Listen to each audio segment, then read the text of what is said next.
महाराष्ट्र में सियासी बहरान हुआ और गहरा। शिवसेना के बागी कैंप ने 49 एमएलए की हिमायत का किया दावा।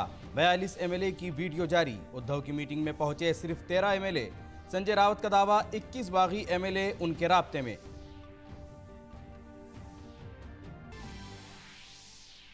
उत्तर प्रदेश के आजमगढ़ और रामपुर, पंजाब के संगरूर लोकसभा सीट के ज़मीनी इंतखाबात के लिए वोटिंग जारी। 4 रियासतों की 7 असम्बली सीटों के ज़मीनी इंतखाबात के लिए भी डाले जा रहे हैं वोट। कई सरकर्दा लीडरों की किस्मत दांव पर। एनडीए की सदारती उम्मीदवार द्रौपदी मुर्मू ने आज वजीर आजम नरेंद्र मोदी से की मुलाकात। पीएम ने कहा, पूरे मुल्क ने की मुर्मू की उम्मीदवारी की तारीफ। मुर्मू ने वजीर दाखिला अमित शाह से भी की मुलाकात। मुर्मू जुम्मे को दाखिल करेंगी नामजदगी। बीजेपी हुकूमत वाली रियासतों के वज़राए आला करेंगे शिरकत। वज़ीर आज़म नरेंद्र मोदी ने नई दिल्ली में नए तामीरशुदा वाणिज्य भवन का किया इफ्तिताह। एक्सपोर्ट पोर्टल का भी किया आगाज। पीएम ने कहा, पिछले साल आलमी मसाइल के बावजूद भारत ने तकरीबन 50 लाख करोड़ रुपए की मसनूआत की बरामद।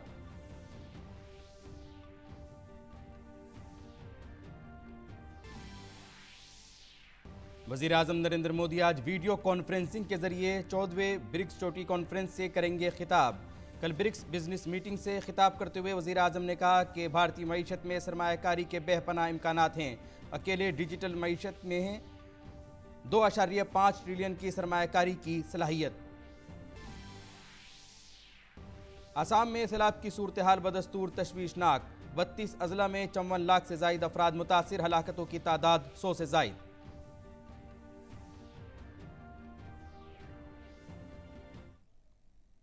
नाज़रीन आदाब, खबरनामे में आपका इस्तकबाल है और अभी तक की हम खबरों के साथ मैं मोहम्मद नौमान। एकनाथ शिंदे ने दावा किया है कि उन्हें 49 एमएलए की हिमायत हासिल है। उन्होंने गुवाहाटी में शिवसेना के 42 एमएलए के साथ अपना एक वीडियो भी जारी किया है।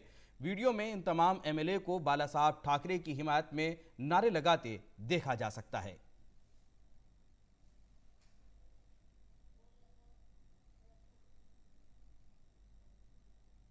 दूसरी तरफ जुमेरात को मुंबई के मातोश्री में सीएम उद्धव की तरफ से बुलाई गई मीटिंग में सिर्फ 12 एमएलए ही पहुंच सके, यानी आदित्य ठाकरे समेत शिवसेना के उद्धव ठाकरे के पास सिर्फ 13 एमएलए का नंबर रह गया है।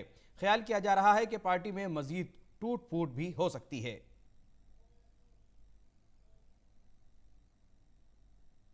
महाराष्ट्रात यावं, मुंबईत यावं। उधर शिवसेना लीडर संजय रावत का बड़ा बयान सामने आया है। रावत ने दावा किया है कि शिंदे कैंप के 21 एमएलए उनके राब्ते में हैं और उनके पास एमवीए की जीत साबित करने के लिए काफी तादाद है। उन्होंने कहा कि उद्धव ठाकरे बहुत जल्द वर्षा बंगले में वापस आएंगे। गुवाहाटी के 21 एमएलए उनसे राब्ते में हैं और जब वो मुंबई वापस आएंगे तो वो हमारा साथ देंगे। त्याने आधी महाराष्ट्रात यावं, मुंबईत यावं आणि त्यांची जी मागणी आहे ती मागणी अधिकृतपणे शिवसेना पक्षप्रमुखांसमोर त्यांनी मांडावी। त्यांच्या मागणीचा नक्की विचार होईल, पण आधी मुंबईत याची हिंमत दाखवा। तिथे बसून तुम्ही पत्रव्यवहार करू नका। तिथे बसून पत्रव्यवहार करू नका। इथे मोबाईलवर, व्हॉट्सअपवर।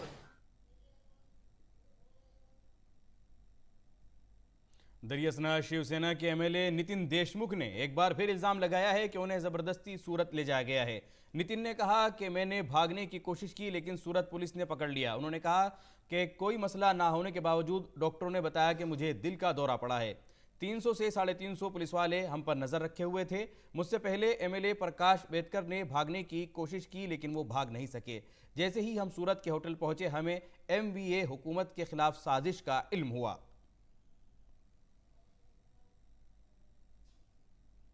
इसी दरमियान एकनाथ शिंदे के बागी ग्रुप ने अक्सरियत का दावा किया है। शिंदे ने अपने कैंप में आज़ाद मेंबरों समेत 46 एमएलए की हिमायत का दावा किया है। शिंदे ने कहा कि पार्टी और शिवसैनिकों की बका के लिए गैर मुनासिब महाज से बाहर आना जरूरी है। उन्होंने कहा कि पिछले 2.5 सालों में इत्तेहादी हुकूमत ने सिर्फ हलीफ पार्टियों को फायदा पहुंचाया और शिव सैनिकों को बहुत ज्यादा नुकसान पहुंचा। शिंदे ने ट्विटर पर एक खत जारी करके उद्धव ठाकरे को जवाब दिया है। खत में लिखा गया है कि वजीर आला की रिहाइशगाह वर्षा और मंत्रालय की 6वीं मंजिल पर शिवसेना के अरकान असम्बली का दाखिला ममनू था। शिंदे के जरिए शेयर किए गए खत में उद्धव ठाकरे पर शिवसेना के एमएलए को अयोध्या जाने से रोकने का भी इल्जाम लगाया गया है। एकनाथ शिंदे ने शिवसेना के बागी एमएलए का एक खत जारी किया है जिसमें उद्धव ठाकरे पर कई इल्जामात लगाए गए हैं। खत में उद्धव ठाकरे से सवालिया अंदाज में पूछा गया कि आपने आदित्य ठाकरे को अयोध्या क्यों भेजा। बागी एमएलए ने मजीद कहा कि सिर्फ कांग्रेस एनसीपी ही वर्षा बंगले में दाखिल हो सकती थी, आपने कभी हमारे मसाइल पर कान नहीं धरे, हमें उद्धव के दफ्तर जाने की सादत नहीं मिली। हिंदुत्व, राम मंदिर, शिवसेना का मसला था, हम अपने अल्फाज उद्धव के सामने नहीं रख सकते थे। एनसीपी लीडर जयंत पाटिल ने शरद पवार से मुलाकात के बाद कहा कि हमने पिछले 3-4 दिनों में होने वाले वाकयात का जायजा लिया है। पवार साहब ने हमें बताया कि हुकूमत को जारी रखने को यकीनी बनाने के लिए हमें वो सब कुछ करना चाहिए जो करने की ज़रूरत है। हम इस हुकूमत और उद्धव ठाकरे के साथ खड़े हैं। हमारी आदरणीय शरद पवार साहब के घर पे आज बैठक हुई और जो भी अभी घटनाएं पिछले 3-4 दिन में हुई है उसकी असेसमेंट की गई और हमने आदरणीय पवार साहब ने हमें सबको बताया कि हम आखिरी सरकार के टिकने के लिए, सरकार रहने के लिए जो भी प्रयास करना चाहिए वो हम करने चाहिए और हम सब साथ मिलके उद्धव जी का साथ इस सरकार के लिए हम देंगे। वज़ीर-ए-आज़म नरेंद्र मोदी ने आज कॉमर्स और सनत की वजारत के नए कैंपस वाणिज्य भवन का इफ्तिताह किया। इंडिया गेट के नज़दीक तामीरशुदा इस इमारत का डिज़ाइन स्मार्ट भवन के तौर पर बनाया गया है जिसमें बिजली के किफ़ायती इस्तेमाल का खुसूसी ख्याल रखा गया है। इस मौके पर मरकज़ी वज़ीर सनत पीयूष गोयल भी मौजूद थे।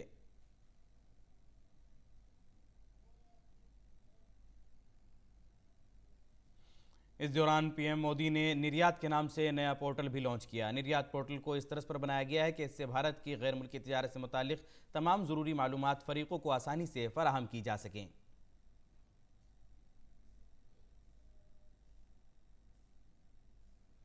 इससे कबल वज़ीर-ए-आज़म ने कॉमर्स और सनत की वजारत के अहाते में पौधा भी लगाया।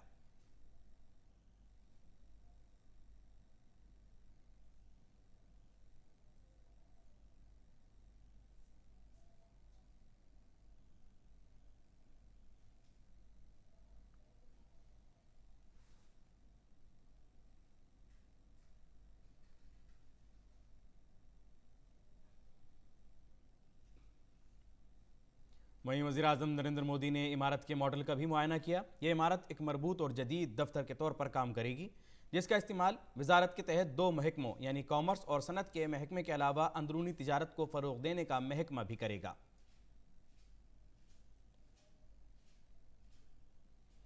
प्रोग्राम से खिताब करते हुए वज़ीर-ए-आज़म ने कहा कि गुज़िश्ता 8 वर्षों में भारत भी अपनी बरामदात में मुसलसल इजाफा कर रहा है और मुकर्ररा निशानों को हासिल कर रहा है। वज़ीर-ए-आज़म ने कहा कि गुज़िश्ता साल बड़े आलमी मसाइल के बावजूद भारत ने $670 अरब यानी 50 लाख करोड़ रुपए की अशिया बरामद की। संकल्प से सिद्धि की जो सोच आज नए भारत में बनी है उसका बेहतरीन उदाहरण हमारा एक्सपोर्ट इकोसिस्टम भी है। शिलान्यास कार्यक्रम में हमने ग्लोबल एक्सपोर्टर को बढ़ाने के लिए, एक्सपोर्ट को बढ़ाने के लिए भारत को मैन्युफैक्चरिंग का परफॉर्म एक प्रीफर्ड डेस्टिनेशन बनाने के लिए साझा संकल्प लिया था। पिछले साल ऐतिहासिक ग्लोबल डिस्रप्शन के बावजूद सारे सप्लाई चेन तहस नहस हो गए। उसके बावजूद भारत ने $670 बिलियन यानी कि 50 लाख करोड़ रुपए का टोटल एक्सपोर्ट किया। वज़ीर-ए-आज़म नरेंद्र मोदी ने कहा कि सरकार के मंसूबों का फायदा जब हर फर्द तक पहुंचेगा तभी सबकी तरक्की मुमकिन है। देश के नागरिकों को बेसिक सुविधाओं का एक्सेस हो, बैंकिंग में एक्सेस हो, सरकारी नीति निर्माण में एक्सेस हो, ये बीते 8 वर्षों के गवर्नेंस मॉडल का सबसे महत्वपूर्ण पक्ष रहा है। भारत ने अपने इकोनॉमिक डेवलपमेंट के लिए जो नीतियां बनाई हैं, जो निर्णय लिए हैं, उसमें भी इसी विजन की झलक है। सरकार की योजनाओं का लाभ सभी तक पहुंचे, बिना भेदभाव पहुंचे, तभी सबका विकास संभव है। पीएम मोदी ने कहा कि सरकार वोकल फॉर लोकल मुहिम वन डिस्ट्रिक्ट वन प्रोडक्ट मंसूबे के जरिए मकामी मसनूआत पर जोर दे रही है। वज़ीर आज़म ने कहा कि अब दुनिया के नए नए मुल्कों में हमारी बहुत सारी मसनूआत पहले बरामद की जा रही हैं।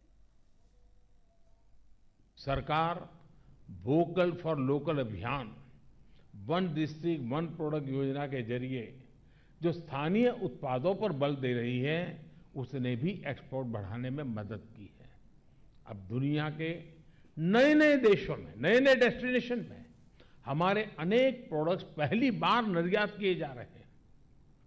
अब हमारा लोकल सही अर्थ में ग्लोबल बनने की दिशा में तेज गति से आगे बढ़ रहा है। वज़ीर आज़म नरेंद्र मोदी ने डॉक्टर श्यामा प्रसाद मुखर्जी की बरसी पर उन्हें खिराज अकीदत पेश किया। पीएम ने कहा कि उनकी पॉलिसी, उनके फैसले, उनके अज़ाइम, उनके ख्वाबों को पूरा करने की कोशिशों ने आज़ाद भारत को एक जिहत देने में बहुत अहम रोल अदा किया है। आज देश के पहले उद्योग मंत्री डॉक्टर श्यामा प्रसाद मुखर्जी की पुण्यतिथि है। उनकी नीतियां, उनके निर्णय, उनके संकल्पों की सिद्धि स्वतंत्र भारत को दिशा देने में बहुत अहम रहे हैं। आज देश उन्हें अपनी विनम्र श्रद्धांजलि दे रहा है। वज़ीर आज़म नरेंद्र मोदी वीडियो कॉन्फ्रेंसिंग के जरिए आज से शुरू होने वाले 2 रोज़ा 14वें ब्रिक्स सरबराह इजलास से खिताब करने वाले हैं। चीनी सदर शी जिनपिंग की दावत पर वज़ीर आज़म आज और कल डिजिटल तौर पर मुनक्किद होने वाले 5 ममालिक के ब्रिक्स ग्रुप के सालाना सरबराह इजलास में शिरकत कर रहे हैं। इस कॉन्फ्रेंस का इनेकाद चीन कर रहा है। वर्चुअल तरीके से मुनक्किद होने वाले इस सरबराह इजलास का मौजू है आलमी तरक्की के नए दौर के लिए आला मायार की ब्रिक्स शराकतदारी को फ़रोग़ देना। वहीं चीनी सदर शी जिनपिंग की दावत पर ब्रिक्स के रहनुमा और तरक्की पजीर ममालिक के रहनुमा इसमें शिरकत करेंगे। इस साल होने वाला 14वां ब्रिक्स सरबराही इजलास बहुत अहमियत का हामिल है। चीन और रूस ने भी ब्रिक्स ग्रुप की तोसी पर इत्तिफाक का इजहार किया है। ब्रिक्स तंजीम में ब्राज़ील, रूस, भारत, चीन और जनूबी अफ्रीका शामिल हैं। वज़ीर आज़म 14वें ब्रिक्स सरबराही इजलास से आज खिताब करेंगे। और सदर के लिए उम्मीदवार बनाए जाने के बाद द्रौपदी मुर्मू दिल्ली पहुंच गई हैं। यहां से वो सदारती इंतखाबात के लिए अपनी मुहिम को आगे बढ़ाएंगी। बीजेपी ने पीर की शाम उन्हें अपना उम्मीदवार बनाया था और आज से बीजेपी सदर इलेक्शन मैनेजमेंट टीम भी उनके लिए इंतखाबी मुहिम का काम संभालेगी। द्रौपदी मुर्मू की इंतखाबी मुहिम के तहत बीजेपी के लीडर मुल्क भर का दौरा करेंगे और सदारती इंतखाब के लिए इलेक्टोरल कॉलेज के अराकीन से हिमायत मांगेंगे।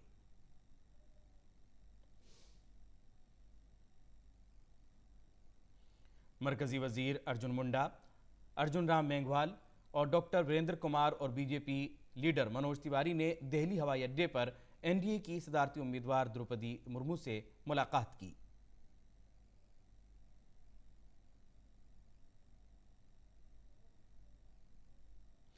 दरअसल एनडीए ने द्रौपदी मुर्मू की नामजदगी के अमल को शानदार बनाने के लिए ज़बरदस्त तैयारी की है। खबर है कि इस मौके पर बीजेपी की हुकूमत वाली तमाम रियासतों के वज़राए आला भी मौजूद रहेंगे।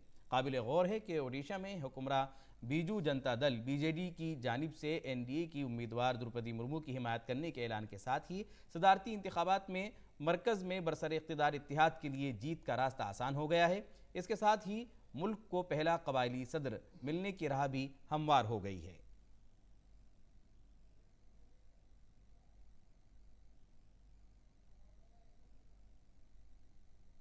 वज़ीर आज़म नरेंद्र मोदी ने आज एनडीए की सदारती उम्मीदवार द्रौपदी मुर्मू से मुलाकात की और कहा कि उनकी नामजदगी को मुल्क भर में हिमायत हासिल है।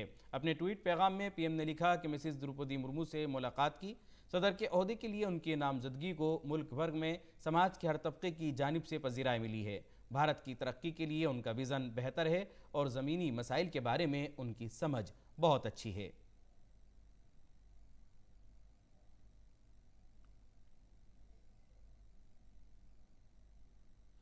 द्रौपदी मुर्मू जुमे को दोपहर 12 बजे सदर के ओहदे के लिए पर्चा नामजदगी दाखिल करेंगी। मालूमात के मुताबिक इस मौके पर बीजेपी की हुकूमत वाली रियासतों के तमाम वज़राए आला भी मौजूद रहेंगे। वज़ीर आज़म नरेंद्र मोदी, वज़ीर दाखिला अमित शाह, वज़ीर दिफा राजनाथ सिंह का नाम तजवीज़ कुंदगान की पहली फहरिस्त में शामिल है।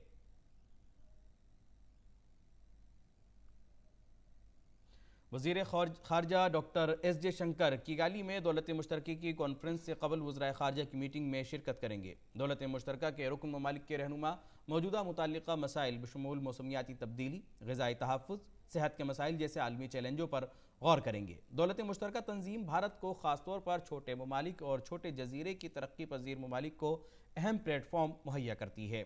भारत दौलत मुश्तरका के बड़े शराकतदारों में से एक है और इसने तंजीम की तकनीकी और सलाहियत साजी में मदद की है।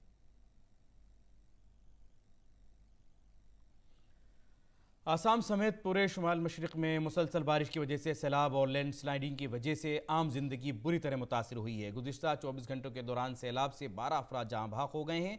सैलाब से 32 अजला में 54 लाख से ज़ायद अफराद मुतासिर हुए हैं। इसके साथ ही 4,941 से ज़्यादा गांव लैंड स्लाइडिंग और सैलाब से मुतासिर हुए हैं। हुक्काम का कहना है कि बुध को आसाम में सैलाब की सूरत हाल में मामूली बेहतरी आई है। कई दरियाओं के पानी की सतह कम होने लगी है। ताहम जोरहाट, तेजपुर, गोलपारा और ढोबरी में ब्रह्मपुत्र अब भी खतरे के निशान से ऊपर बह रही है। नागौन जिले के शिवसागर और कोपली में डिसांग भी खतरे के निशान से ऊपर बह रही है। इंतजामिया ने मुख्तलिफ मकामात पर रिलीफ कैंप मरकज़ कायम किए हैं। रिलीफ कैंपों को इमदादी सामान भी फराहम किया जा रहा है। भारतीय फौज, SDRF, NDRF की टीमें बचाव और राहत के कामों में मसरूफ़ हैं। आला हुक्काम मुतासरा इलाकों का दौरा कर रहे हैं। सूरत हाल का जायज़ा लिया जा रहा है। ज़िला इंतज़ामिया ने अवाम से ज़रूरी एहतियाती तदाबीर इख्तियार करने की अपील भी की है। आसाम में सैलाब की संगीन सूरत हाल के दरमियान ब्रह्मपुत्र नदी के इलाकों के करीब सैलाब की सूरत हाल मज़ीद ख़राब होने पर एमरजेंसी खिदमात शुरू की गई हैं। आसाम में सैलाब की वजह से मामूलाती ज़िंदगी दरहम बरहम हो गई है। हमारे नुमाइंदे शांतनु ने सैलाब की सूरत हाल का जायजा लिया। आसाम के फ्लड की सिचुएशन में कल से लेके आज तक हल्की सी सुधार नजर आ रही है। इस वक्त मैं ब्रह्मपुत्र नदी के किनारे पे हूँ। कल तक ज्यादातर जगह पे डेंजर लेवल के ऊपर बह रही थी, वो अभी सिर्फ धुबुरी में डेंजर लेवल के ऊपर बह रहे हैं। मैं गुवाहाटी में हूँ और गुवाहाटी, तेजपुर, जोरहाट जितने भी जगह पे ये डेंजर लेवल के ऊपर थी, अभी वो डेंजर लेवल के नीचे है। कल से यहाँ पे धूप निकली हुई है, कल से बारिश नहीं हुई है। असम के ज्यादातर नदियों में पानी का धार डेंजर लेवल के नीचे जा रहे हैं और जो ट्रेंड दिखा रहा है उस ट्रेंड में ये दिख रहा है कि अगले 2-3 दिन में पानी का धार काफी कम होने वाला है। इसका मतलब ये है कि स्थिति में काफी सुधार होने वाले हैं। बराक वैली में सिचुएशन अभी भी काफी गंभीर है। सिलचर हो गया हो, हाइलाकांडी, करीमगंज, ये तीनों जगहों पे स्पेशली सिलचर में अभी भी पानी भरा हुआ है। वहां पे लोगों को इवैक्यूएट करने के लिए, लोगों को रेस्क्यू और रिलीफ मेजर्स पहुंचाने के लिए प्रशासन काफी हद तक काम कर रहा है। फूड आइटम्स का और अदर रिलीफ आइटम्स का एयर ड्रॉपिंग इंडियन एयरफोर्स के जरिए शुरू हो गई है और वहां के डिप्टी कमिश्नर्स ने लोगों को रिक्वेस्ट किया है कि आप लोग थोड़ा सा पेशेंस रखिए, धीरज रखिए, क्योंकि लगातार कोशिश जारी है। ऐसे आसाम में मैं बाकी जगह की भी बात करूं तो बाकी जगह पे भी जब धीरे धीरे पानी सूख रहा है तो वहां पे भी प्रशासन जोर तोड़ से कंप्लीटली 24/7 डेडिकेटेडली वो लोग काम कर रहे हैं कि लोगों तक, जहां भी लोग हैं वहां तक रिलीफ पहुंचाया जाए। अलग अलग मिनिस्टर अलग अलग डिस्ट्रिक्ट्स की इंस्पेक्शन कर रहे हैं। असम सीएम खुद अलग अलग डिस्ट्रिक्ट्स में लास्ट 3-4 दिन में इंस्पेक्शन किया है। लोगों को काफी राहत मिलेगा। गुवाहाटी से मेरे सहयोगी रुबुल सैकिया के साथ मैं शांतनु रोमुड़िया, डीडी न्यूज के लिए। उत्तर प्रदेश में रामपुर और आजमगढ़ लोकसभा सीटों के ज़िमनी इंतखाबात में आज वोटिंग हो रही है। शाम 6 बजे तक वोट डाले जाएंगे। इस ज़िमनी इंतखाब में 35,45,000 वोटर अपना हक़ राय-दही इस्तेमाल कर रहे हैं। इलेक्शन कमीशन ऑफ इंडिया की जानिब से आज़ादाना, मुनसिफाना और शफाफ और पुरअमन वोटिंग के लिए वसीतर हिफाजती इंतजाम किए गए हैं। इंतखाबात के लिए 2,272 पोलिंग स्टेशन बनाए गए हैं। मुनसिफाना वोटिंग के लिए 75% से ज़्यादा पोलिंग मकामात पर लाइव वेबकास्टिंग का इंतजाम किया गया है। इसके साथ ही रामपुर लोकसभा सीट के लिए 6 उम्मीदवार मैदान में हैं और आजमगढ़ में एक खातून समेत 13 उम्मीदवार मैदान में हैं। आजमगढ़ लोकसभा सीट से SP सरबराह अखिलेश यादव और रामपुर सीट से SP लीडर आजम खान के इस्तीफे के बाद दोनों नशिस्तों पर ज़िमनी इंतखाबात हो रहे हैं। दोनों सीटों पर BJP और SP के दरमियान बराह रास्त मुकाबला है। पंजाब में संगरूर लोकसभा सीट के ज़िमनी इंतखाबात के लिए आज वोटिंग हो रही है। 1766 पोलिंग स्टेशंस पर 15,69,240 वोटर्स अपना किराएदही इस्तेमाल कर रहे हैं। उनके अलावा 7,540 फौजी वोटर भी वोट डाल रहे हैं। वोटिंग शाम 6 बजे तक जारी रहेगी। 296 हसास पोलिंग स्टेशनों पर पुलिस की इजाफी नफरी तैनात की गई है। आज़ादाना और मुंसिफाना पोलिंग के लिए पोलिंग बूथ पर पंजाब आर्म पुलिस और नीम फौजी दस्तों के 6,716 सिक्योरिटी एहलकार तैनात किए गए हैं। पोलिंग स्टेशनों पर वेब कास्टिंग की जा रही है। आम आदमी पार्टी के उम्मीदवार गुरमेल सिंह, धुरी से साबिक एमएलए और कांग्रेस के उम्मीदवार दलवीर सिंह गोल्डी, श्रोमणी अकाली दल की कमलदीप कौर और श्रोमणी अकाली दल मान के उम्मीदवार सिमरनजीत सिंह मान मैदान में हैं। वोटों की गिनती 26 जून को होगी। त्रिपुरा में 4 असेंबली नशीतों पर आज ज़िमनी इंतखाबात हो रहे हैं। अगरतला, टाउन ब्रोजली, सोरमा, जोबराजनगर असेंबली हलकों के लिए ज़िमनी इंतखाबात के लिए मजमूई तौर पर 22 उम्मीदवार मैदान में हैं। इन हलकों में कल 1,89,032 वोटर्स हैं। इनमें 93,638 मर्द वोटर्स और 95,389 ख्वातीन वोटर शामिल हैं। नज़्म व नस्क बरकरार रखने के लिए सिक्योरिटी के वसी इंतजाम किए गए हैं और वोटरों की सहूलत के लिए हेल्पलाइन का भी एहतमाम किया गया है। वहीं दिल्ली की राजेंद्र नगर असेंबली सीट पर भी ज़िमनी इंतखाब के लिए वोट डाले जा रहे हैं। ये सीट आप एमएलए राघव चड्ढा के राज्यसभा मेंबर मुंतखब होने की वजह से खाली हुई है। पंजाबी और पूर्वांचली वोटरों की अक्सरियत वाली इस असेंबली सीट पर 1993 से 7 असेंबली इंतखाबात हुए हैं। बीजेपी 4 बार और आम आदमी पार्टी 2 बार जीती है। कांग्रेस अब तक 2008 में सिर्फ 1 बार ये सीट जीत सकी थी। इस बार आम आदमी पार्टी ने दुर्गेश पाठक को मैदान में उतारा है, जबकि बीजेपी ने राजेश भाटिया को मैदान में उतारा है और प्रेमलता कांग्रेस की उम्मीदवार हैं। दूसरी जानिब झारखंड के मंदारा असेंबली हलके के ज़मनी इंतखाब के लिए भी वोट डाले जा रहे हैं। आज़ादाना और शफाफ इंतखाबात के लिए सिक्योरिटी के तमाम इक़दाम किए गए हैं। ख्याल रहे कि लोकसभा की 3 और असेंबली की 7 सीटों के लिए ज़मनी इंतखाबात के लिए आज वोटिंग हो रही है।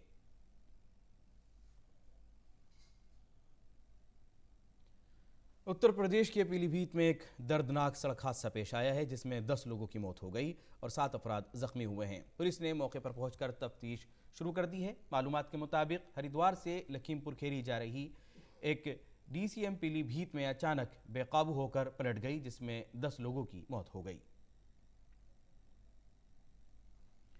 मरकजी वजीर सेहत डॉक्टर मनसुख मांडविया आज कोविड-19 पर एक जायज़ा मीटिंग करेंगे। इस मीटिंग में वजारत के आला अफसरान शिरकत करेंगे। हालिया दिनों में मुल्क में कोविड के मामलात में इजाफा देखने को मिल रहा है। ऐसे में ये मीटिंग बेहद अहम है।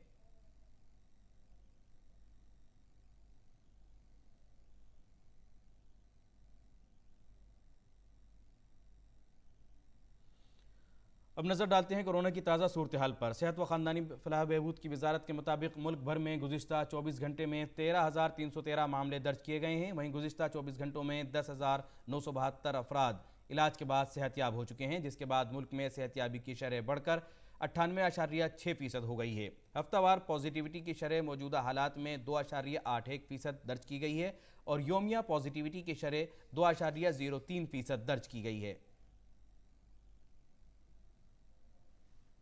वैक्सीनेशन मुहिम कोविड की वबा के खिलाफ सबसे ज़्यादा मौसर हथियार के तौर पर शुरू की गई है। इसके तहत मुल्क में अब तक 196.62 करोड़ से ज़्यादा वैक्सीन की खुराकें दी जा चुकी हैं। वहीं गुज़िश्ता 24 घंटों में 14,91,000 से ज़्यादा अफराद को वैक्सीन लगाई गई है।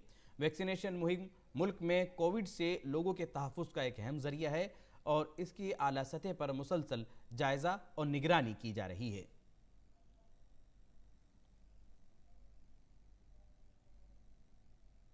मरकजी वज़ीर दाखिला अमित शाह ने आज दिल्ली में शहरी कोऑपरेटिव क्रेडिट सेक्टर के मुस्तकबिल के रोल पर शहरी कोऑपरेटिव बैंकों और क्रेडिट सोसाइटीज़ के प्रोग्राम में शिरकत की। इस मौके पर उन्होंने कहा कि हमें 25 सालों में ऐसे भारत की तामीर करनी है कि जब मुल्क आज़ादी की सदी मनाए तो मुल्क तमाम शोबों में दुनिया में सबसे ऊंचे मकाम पर हो। नई पीढ़ी को देश के लिए जीने की शिक्षा भी देनी है, परंतु साथ साथ देश के प्रधानमंत्री नरेंद्र मोदी जी ने हमारे सामने एक और लक्ष्य रखा है कि जब देश की शताब्दी मनाई जाएगी आजादी की, उस वक्त सभी क्षेत्रों में देश दुनिया में सर्वोच्च स्थान पर हो, ऐसे भारत का निर्माण इस 25 साल के अंदर करना।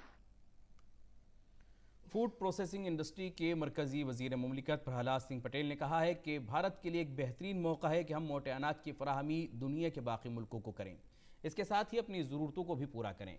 फूड प्रोसेसिंग इंडस्ट्री के मरकजी वजीर मुमलिकत ने नई दिल्ली में मिलेट्स मुस्तकबिल के सुपर फूड पर मुनक्किद एक कौमी कॉन्फ्रेंस में कहा कि हमारा खाना बेहतरीन था, लेकिन आज ऐसा नहीं है।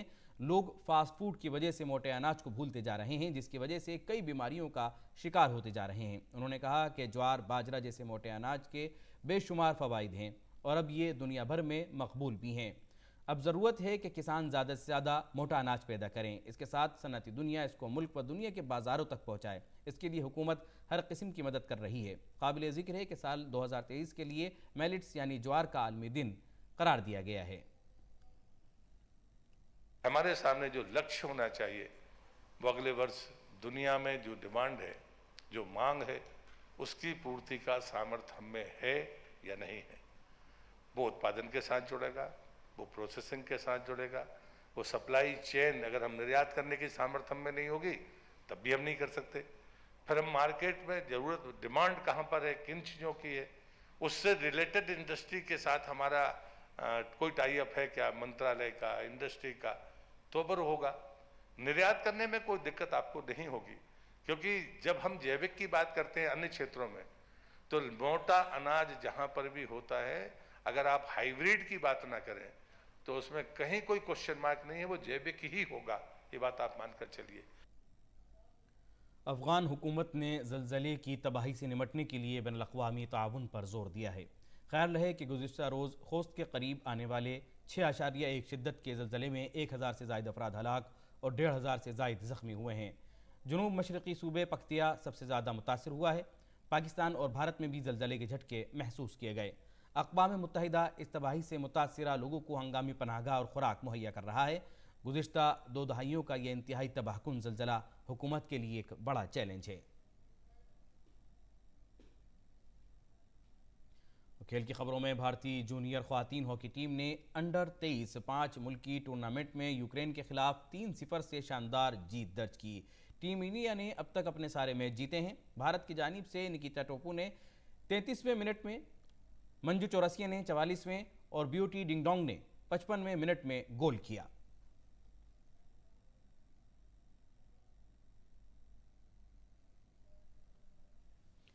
नाजरीन, अब वक्त हुआ है आपसे रुखसत होने का, लेकिन इससे पहले आपको लिए चलते हैं वियतनाम, जहां बच्चों के रक्स के प्रोग्राम ने सबको मुतहय्यर कर दिया।